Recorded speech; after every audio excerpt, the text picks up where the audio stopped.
ধন্যবাদ এবং স্বাগত জানাচ্ছি আরেকটা ভিডিওতে। আজকের ভিডিওতে কথা বলবো জার্মানিতে বসবাসকারী বাঙালিদের মানসিক চিকিৎসা সুবিধা। আসলে আসল সত্যটা কি আপনারা অনেকেই জানেন না।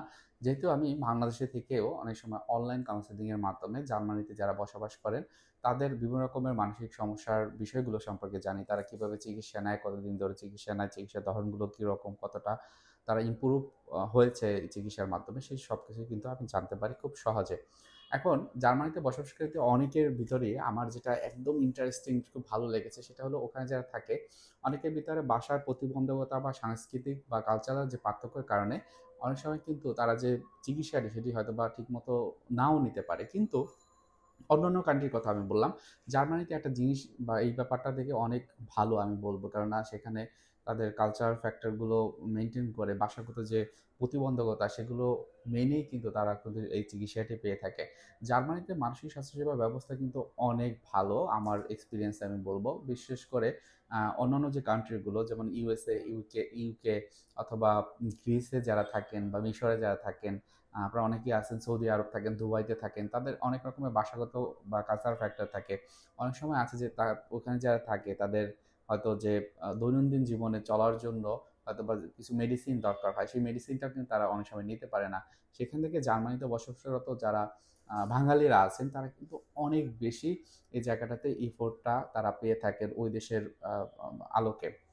যেমন এখানে কি হয় বেশ কিছু বিষয় আইডেন্টিফাই আমি করতে পেরেছি। যেমন বিনামূল্যে বা কম খরচে চিকিৎসা সেবাটা তারা কিন্তু পায়।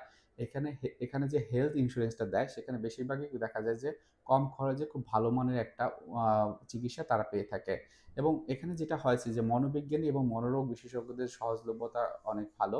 স্থানীয় যে ক্লিনিকগুলো আছে বা মেডিকেল বা প্রাইভেট হসপিটাল সেখানে কিন্তু দেখা যায় যে চিকিৎসা পাওয়া যায় খুব কম খরচে। অনলাইনে এবং টেলিফোনের টেলিহেলথ সেবাটা কিন্তু এখানে কার্যকরী রয়েছে। সেখানে ভার্চুয়াল থেরাপির মাধ্যমে তারা কিন্তু চিকিৎসা পেয়ে থাকে। ক্লিনিক্যাল ওষুধ থেরাপির যে সুবিধাটি সেটা এখানে অনেক বেশ ভালো। আ বিশেষ করে তারা যদি গর্ভবতী ওষুধ বা সাইকোথেরাপি দরকার হয় সেক্ষেত্রে কিন্তু এটা দেওয়া হয়। ভাষা এবং সাংস্কৃতিক চ্যালেঞ্জ কিন্তু সব জায়গাতেই রয়েছে।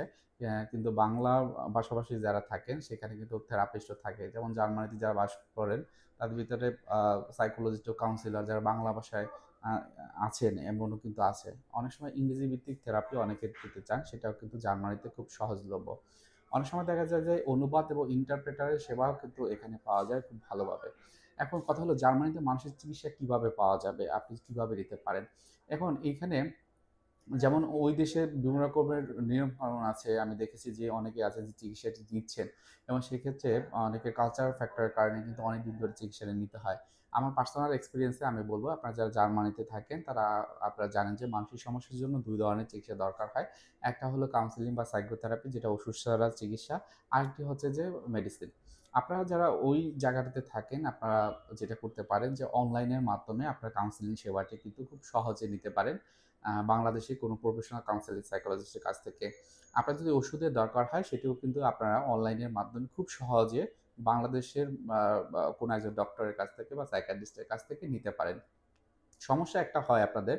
অনেকেই যারা আছেন তাদের ক্ষেত্রে দেখা যায় যে সাইকিয়াট্রিক মেডিসিন গুলো লেখায় সেখানে হয়তোবা সহজলভ্য না বা পাওয়া যায় না। সেক্ষেত্রে যেটা হয় যে আপনি যদি এখানে মেডিসিনটা আপনি লিখে নিতে পারেন, আপনার বাংলা ভাষাভাষীর আপনি একই ল্যাঙ্গুয়েজে আছেন, সেক্ষেত্রে এই যে মেডিসিনটা এটাই হয়তোবা ওখানে যে সাইকিয়াট্রিস্ট আপনি যাকে দেখাবেন সে কিন্তু অ্যাসেসমেন্টটা বুঝতে পারবে ওই মেডিসিনটা কি জন্য লেখলো এবং সেই অনুযায়ী সে কিন্তু মেডিসিন আপনাকে প্রেসক্রাইব করতে পারবে।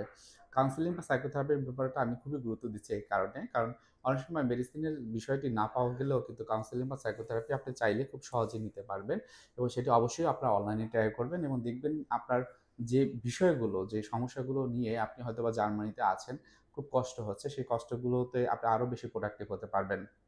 আপনার জার্মানিতে যারা থাকেন আমি জানি, তার আবহাওয়াটা এমন একটা অবস্থা থাকে যেখানে ডিপ্রেশন খুব বেশি কাজ করে। স্পেশালি যারা বড়রা আছেন বা যারা হচ্ছে যে ছোটরা আছেন, সবার ভিতরেই কম বেশি ডিপ্রেশন থাকে। এটা সাইকোলজিক্যাল যে কজ বা সাইকোলজিক্যাল আমরা অনেক সময় বিভিন্ন রকম ফ্যাক্টর গুলো শিখে থাকি বা জেনে থাকি। এটাও কিন্তু সেই অন টাইপ অফ ওই ধরনের ইস্যু।